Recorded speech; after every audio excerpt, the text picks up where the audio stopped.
Hello guys, in this video I will show you how to download Valorant in your computer. So Valorant is product of Riot Games. All what you need to have, which is opening your browser and then type Valorant download, and here you will go for download the game, first link,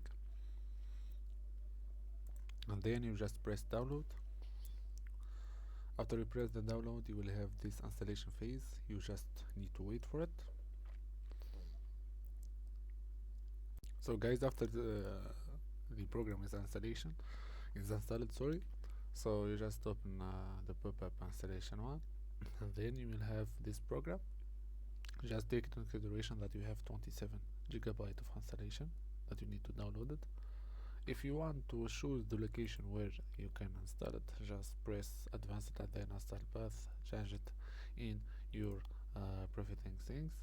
So all what you need to do, which is you can install later on, and you will have a pop-up of Riot Games, and that you will have the checkpoint and the statue where it is downloaded.